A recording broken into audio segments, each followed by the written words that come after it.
puisque le rapporteur général a anticipé la réponse à mon amendement, qui était dans la limite du raisonnable, contrairement à mon collègue qui est assis à ma droite, et demander à inscrire 250 millions d'euros dans le plan de relance, puisque la Polynésie, on va se dire les choses ce soir, a été oubliée dans le plan de relance national. La question, c'est moi qui vais poser. Où est inscrit les fameux 1,5 milliard que vous venez d'annoncer? L'avis de la commission? Avis du gouvernement? Je vais mettre Madame Tétani. Oui, Madame la Présidente. Excusez-moi, à une heure tardive quand même, c'est désolant. Nous ne sommes pas là pour faire de la figuration. Nous vous écoutons en train de défendre toutes vos régions, tous vos départements. Nous avons été élus pour venir ici au Sénat pour défendre nos collectivités. On regarde tout le monde s'acharner depuis quelques jours à vouloir attraper un bout du gâteau. Ce soir, on parle de plan de relance.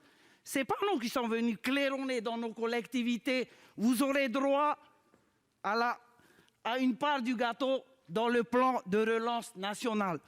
Où est la solidarité nationale ce soir vis-à-vis de nos collectivités territoriales? J'ai écouté religieusement la réponse du ministre des Outre-mer hier. Entre les paroles et les actes, franchement, quand ça arrange certains, les Outre-mer, c'est la France. Et quand nos petits Outre-mer demandent la solidarité nationale, il n'y a plus personne au bout du fil. Il faut arrêter. Il faut arrêter. On parle de plan de relance. Vous parlez des plans, des PGE. Ce sont des prêts, ce sont des dettes. On ne va quand même pas cautionner toutes nos collectivités avec des prêts. Quand on parle de prêts, on est obligé de rembourser. Je vais vous parler de la Polynésie. La crise est arrivée. On a raclé tous les fonds de tiroir pour payer nos masques, pour payer nos tests, pour payer tout. Le décret d'état d'urgence, qui prend? C'est l'État à 20 000 kilomètres. Mais les conséquences, c'est nous-mêmes. Le chômage partiel, c'est nous-mêmes.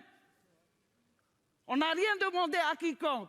Quand l'État se tarde de dire on vous a aidé à travers des plans, des PGE, mais ce sont des prêts.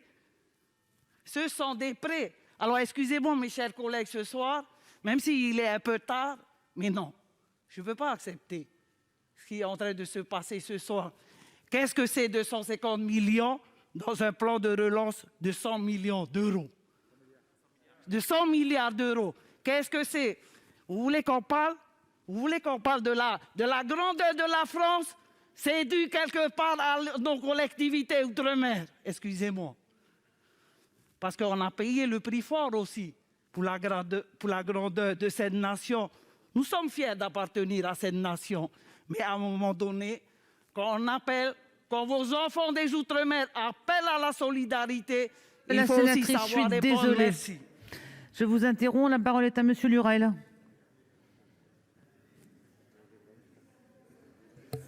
Merci Madame la Présidente. Monsieur le ministre, chers collègues, la France est une France océanique. Et vous le savez, il y a une solidarité transocéanique, je n'ose pas dire insulaire. Il faut que nous prenions conscience, ici dans cette haute assemblée, ce qu'est la Polynésie. C'est 118 îles. C'est avec des avions qu'il faut aller ici ou là.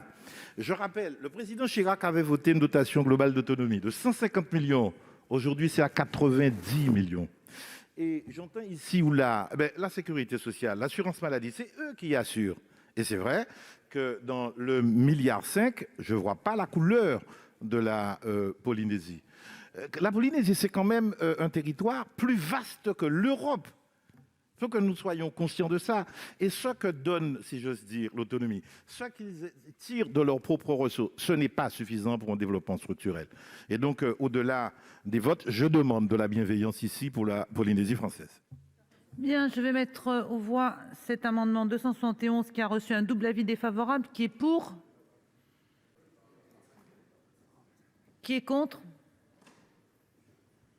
Il est adopté. Il est adopté.